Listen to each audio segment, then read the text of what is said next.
ರೈತರ ಪಂಪ್ಸೆಟ್ಗಳಿಗೆ ಸಮರ್ಪಕ ವಿದ್ಯುತ್ ಪೂರೈಕೆ ಮಾಡುತ್ತಿಲ್ಲ. ಹೊಸ ಕಾಮಗಾರಿಗಳನ್ನು ಕೈಗೊಳ್ಳಲು ವಿಳಂಬ ಧೋರಣೆ ಅನುಸರಿಸಲಾಗುತ್ತಿದೆ ಎಂದು ಆರೋಪಿಸಿ ಜೆಡಿಎಸ್, ಬಿಜೆಪಿ ಮತ್ತು ರೈತ ಸಂಘದ ಕಾರ್ಯಕರ್ತರು ವಿದ್ಯುತ್ ಇಲಾಖೆ ವಿರುದ್ಧ ಸೋಮವಾರ ಶಾಸಕ ಎ ಮಂಜು ನೇತೃತ್ವದಲ್ಲಿ ಪ್ರತಿಭಟನೆ ನಡೆಸಿದರು. ಆನಕರ ವೃತ್ತದಲ್ಲಿ ಜಮಾಯಿಸಿದ ಪ್ರತಿಭಟನಾಕಾರರು ಮಾನವ ಸರಪಳಿ ನಿರ್ಮಿಸಿದರು. ಈ ವೇಳೆ ಸಮರ್ಪಕವಾಗಿ ವಿದ್ಯುತ್ ಸರಬರಾಜಿಲ್ಲದ ಕಾರಣ ರೈತರು ಬೆಳೆಗಳಿಗೆ ನೀರು ಹರಿಸಲು ಸಾಧ್ಯವಾಗದೆ ಬೆಳೆಗಳು ಒಣಗುತ್ತಿವೆ. ತಾಲೂಕಿನ ವಿದ್ಯುತ್ ವಿತರಣಾ ಕೇಂದ್ರಗಳಲ್ಲಿ ನಿರಂತರ 7 ಗಂಟೆ ವಿದ್ಯುತ್ ಸರಬರಾಜಾಗುತ್ತಿಲ್ಲ. ಈ ಕುರಿತು ಕೆಪಿಟಿಸಿಎಲ್ ಅಧಿಕಾರಿಗಳೊಂದಿಗೆ ಚರ್ಚಿಸಿದರೂ ಕ್ರಮ ಕೈಗೊಂಡಿಲ್ಲ ಎಂದು ಆಕ್ರೋಶ ವ್ಯಕ್ತಪಡಿಸಿ ಪಟ್ಟಣಕ್ಕೆ 30 ಮೆಗಾವ್ಯಾಟ್ ವಿದ್ಯುತ್ ಸರಬರಾಜಾಗಬೇಕಿದ್ದು 25 ಮೆಗಾವ್ಯಾಟ್ ಮಾತ್ರ ಸರಬರಾಜು ಮಾಡಿ 5 ಮೆಗಾವ್ಯಾಟ್ ವಿದ್ಯುತ್ ಅನ್ನು ಖಾಸಗಿ ಕಾರ್ಖಾನೆಗೆ ಅಕ್ರಮವಾಗಿ ಸರಬರಾಜು ಮಾಡಲಾಗುತ್ತಿದೆ ಎಂದು ಆರೋಪಿಸಿದರು. ದೊಡ್ಡವೆಂಬತಿ ಗ್ರಾಮದಲ್ಲಿ 66/11 MUSS ನೂತನ ಘಟಕವನ್ನು ನವೆಂಬರ್ ತಿಂಗಳಿನಲ್ಲಿ ಶಿಷ್ಟಾಚಾರ ಪಾಲನೆ ಮಾಡದೆ ಚಾಲನೆ ಮಾಡಲಾಗಿದೆ. ಕಳಪೆ ಮಟ್ಟದ ಸಾಮಗ್ರಿಗಳನ್ನು ಅಳವಡಿಸಿರುವ ಕಾರಣ ವ್ಯವಸ್ಥಿತವಾಗಿ ವಿದ್ಯುತ್ ಸರಬರಾಜಾಗುತ್ತಿಲ್ಲ. ಕಣಿಯಾರು ಗ್ರಾಮದಲ್ಲಿ 150 ಕೋಟಿ ರೂಪಾಯಿ ವೆಚ್ಚದಲ್ಲಿ ವಿದ್ಯುತ್ ಸ್ವೀಕರಣಾ ಕೇಂದ್ರ ಸ್ಥಾಪಿಸಲು 8 ವರ್ಷಗಳ ಹಿಂದೆ ಪ್ರಸ್ತಾವನೆ ಸಲ್ಲಿಸಲಾಗಿತ್ತು. ಜಾಗದ ಸಮಸ್ಯೆಯಿಂದ ಕಾಮಗಾರಿ ಪ್ರಾರಂಭಿಸಿರಲಿಲ್ಲ. ಅಲ್ಲಾಪಟ್ಟಣ ಗ್ರಾಮದಲ್ಲಿ ಜಾಗ ಗುರುತಿಸಿ ಜಿಲ್ಲಾಧಿಕಾರಿಗಳಿಂದ ಅನುಮೋದನೆ ನೀಡಿದರೂ ಯಾವುದೇ ಕ್ರಮ ಕೈಗೊಂಡಿಲ್ಲ. ಕೊಣನೂರು ಹೋಬಳಿ ಸಿದ್ದಾಪುರ ಗೇಟ್ ಬಳಿ ಹೊಸದಾಗಿ 66/11 ಕೆವಿ ವಿದ್ಯುತ್ ವಿತರಣಾ ಕೇಂದ್ರ ತೆರೆಯಲು ಅನುಮೋದನೆ ದೊರೆತಿದ್ದರೂ ಕ್ರಮ ಕೈಗೊಂಡಿಲ್ಲ. ವಿದ್ಯುತ್ ಇಲಾಖೆಯ ನಿರ್ಲಕ್ಷ್ಯದ ಪರಿಣಾಮ ರೈತರು, ಜನಸಾಮಾನ್ಯರು ತೀವ್ರ ಸಂಕಷ್ಟ ಅನುಭವಿಸುವಂತಾಗಿದೆ. ಈ ಕುರಿತು ಸದನದಲ್ಲಿ ಪ್ರಸ್ತಾಪಿಸುವುದಾಗಿ ತಿಳಿಸಿ 1 ವಾರದಲ್ಲಿ ಎಲ್ಲಾ ಸಮಸ್ಯೆಗಳ ಕುರಿತು ಕ್ರಮ ವಹಿಸದಿದ್ದರೆ ಬೃಹತ್ ಮಟ್ಟದಲ್ಲಿ ಹೋರಾಟಕ್ಕೆ ಮುಂದಾಗುವುದಾಗಿ ಎಚ್ಚರಿಸಿದರಲ್ಲದೆ ಸ್ಥಳದಲ್ಲಿ ಹಾಜರಿದ್ದ ವಿದ್ಯುತ್ ಇಲಾಖೆ ಅಧಿಕಾರಿಗಳನ್ನು ತರಾಟೆಗೆ ತೆಗೆದುಕೊಂಡರು. ಯಾಕಿಲ್ಲ, ಯಾಕೆ ಮಾಡಿಲ್ಲ ಅಂತೇಳಿ ಅವ್ರು ಏನಾದ್ರು ಕರ್ಸಿದ್ದೀರಾ, ಕಂಪ್ಲೇಂಟ್ ಮಾಡಿದ್ದೀರಾ? ಯಾಕೆ ಮಾಡಿಲ್ಲ? ಕಾರ್ಪೊರೇಟರ್ ಆಗಲಿ ಸ್ಯಾಂಕ್ಷನ್ ಆಗಿರೋದ್ರಿ ಅರ್ಜಿಗಳಿಗೆ ಅದ್ರ ಮಾಡಿಸ್ಬೇಕಾದ್ರೆ ಜವಾಬ್ದಾರಿ ಯಾರು? ಈ ಸಸ್ಕಲ್ ಮಾಡಿಸ್ಬೇಕ್ರಿ, ಮಾಡಿದ್ರೆ ನಾವು ಕರ್ಕೊಂಡ್ಬಂದು ಕೂರ್ಸು. ಇಲ್ಲಿ ನಾವು ದುಡ್ಡು ರೈತರು ಕೊಡ್ಬೇಕಲ್ಲ ಹೊರೆ ರೈತರಿಗೆ ಜಾತಿ ಬಿಟ್ಟಿದ್ರೆ ಅವ್ರು ಮಾಮೂಲಿ ಕೊಡ್ತಾನೆ ನಿಮ್ಗೆ.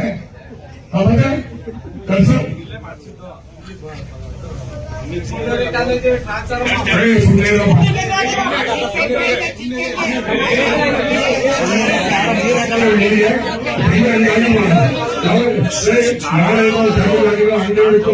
ನಮಗ್ ಗೊತ್ತಿಲ್ಲ. ಅದೆಲ್ಲ ಮಾಡಿಸ್ಬೇಕು. ಅವ್ರು ಬಾಗಿಲಾದ್ರು ಕೊಟ್ಟ ಇನ್ನೊಂದಾದ್ರು ಕೊಟ್ಟ ಅವರು ಬಿಟ್ಟಿರೋದು ಬೇಜವಾಬ್ದಾರಿ ಮಾಡ್ತಾ ಇರುತ್ತೆ. ನಿಮ್ಮ ಜವಾಬ್ದಾರಿ ಸರ್ಕಾರ ಚಂದ್ರಮಂಡಲ ಕರ್ಸ್ಕೊಳ್ಳೋದೇನು ನನಗೆ ಅವೆಲ್ಲ ಗೊತ್ತಿಲ್ಲ. ನನಗೆ ಅಸೆಂಬ್ಲಿ ಇಲ್ಲಂದ್ರೆ ಅಧಿಕಾರಿಗಳು ಸಸ್ಪೆಂಡ್ ಆಗೋದು ನೀವು ಅವನಲ್ಲ. ಅವನ ಜೊತೆ ಶಾಮೀಲಾಗಿದ್ದೀನಿ ಅಂತೇಳಿ ಕ್ವಶನ್ ಆಗ್ತೀನಿ, ಅಧಿಕಾರಿಗಳು ಆಗ್ತದೆ. ಕೂಡಲೇ ಅವನ್ನ ಕರ್ಕೊಂಡ್ಬಂದು ಎಲ್ಲ ಟ್ರಾನ್ಸ್ಫಾರ್ಮರ್ ರಿಪೇರಿ ಮಾಡಿದ್ರೆ ನಮ್ಗೆ ಅನಾಹುತ ತಪ್ಪದೆ. ಈ ಶನಿವಾರದ ಒಳಗಡೆ ಅವ್ನು ಬಂದು ಇಲ್ಲೆಲ್ಲ ನಂಗೆ ಉಳ್ಕೊಂಡು ಸ್ಥಾಪನೆ ಮಾಡಿ ಪ್ರಾರಂಭ ಮಾಡಬೇಕು. ಶನಿವಾರದವರಿಗೆ ಮಾತ್ರ ನಿಮ್ಗೆ ಆಯಸ್ಸು, ಶನಿವಾರದಲ್ಲಿ ನಿಮ್ಗೆ ಆಯಸ್ಸು. ಓಕೆ, ಆಯ್ತು. ಮನವಿಯನ್ನು ಕೊಡುವಂತ ಹೇಳಿ ನಾವು ಸಾಂಕೇತಿಕವಾಗಿ ಇವತ್ತು ರೈತ ಮುಖಂಡರುಗಳು ಇವತ್ತು ಬಂದು ನಾವು ಚಳವಳಿ ಮುಖಾಂತರ ಬಂದಿದ್ದೀವಿ. ಬಹುಶಃ ಇದು ಸರ್ಕಾರ ಹೇಳ್ತಕ್ಕಂಥದ್ದು 7 ಗಂಟೆ ಕರೆಂಟ್ ಕೊಡ್ತೀನಿ ಅಂತ ಹೇಳಿ ಸುಳ್ಳು ಹೇಳಿ ಕರೆಂಟ್ ಕೊಡ್ತಾ ಇಲ್ಲ ಅಂತಕ್ಕಂಥದ್ದು ಪ್ರತಿಯೊಬ್ಬ ರೈತರು ಕೂಡ ಗೊತ್ತಿರ್ತಕ್ಕಂಥದ್ದು ಅಂತ ಭಾವನೆ ನಮ್ಮದು. ಜೊತೆಗೇನಾಗಿದೆ, ನಮ್ಮಲ್ಲಿ ಹಾಸನದಿಂದ ಇಲ್ಲಿಗೆ ಬರ್ತಕ್ಕಂಥದ್ದು 220 ಕೆವಿಯಿಂದ ಒಟ್ಟು 72 ಮೆಗಾವ್ಯಾಟ್ ಹಾಸನದಿಂದ ಗೊರೂರು ಮತ್ತು ಹತ್ತೂರು ಈ ಭಾಗಕ್ಕೆ ಬರಬೇಕು ಅಂತಿದೆ. ಅಲ್ಲಿ ಬರ್ತಾ ಇರ್ತಕ್ಕಂಥದ್ದು 72 ಮೆಗಾವ್ಯಾಟ್ ಅಂತಂದ್ರೆ 25 ಮೆಗಾವ್ಯಾಟ್ ಹಾಸನದಲ್ಲಿರ್ತಕ್ಕಂಥ ಒಂದು ಫ್ಯಾಕ್ಟರಿಗೆ. ಅಲ್ಲಿಗೆ 25 ಮೆಗಾವ್ಯಾಟ್ ಕೊಡೋದು ಬಿಟ್ಟು ಅಧಿಕಾರಿಗಳು ಅವರ ಜೊತೆ ಶಾಮೀಲಾಗಿ 30 ಮೆಗಾವ್ಯಾಟ್ ಆ ಫ್ಯಾಕ್ಟರಿಗೆ ಕೊಡ್ತಾ ಇದೆ, ಹಿಮಾನ್ಸಿಂಗ್ ಫ್ಯಾಕ್ಟರಿ ಕೊಡ್ತಾ ಇದ್ದಾರೆ. ಅದು ಕಾನೂನು ಬಾಹಿರ ಆಗಿದ್ದು ಗೊತ್ತಿದ್ರು ಕೂಡ ಅಧಿಕಾರಿಗಳು ಕೊಡ್ತಾ ಇರ್ತಕ್ಕಂಥದ್ದು ಖಂಡನೀಯ ಅಂತಕ್ಕಂಥದ್ದನ್ನ ನಾವು ಹೇಳಬೇಕಾಗ್ತದೆ.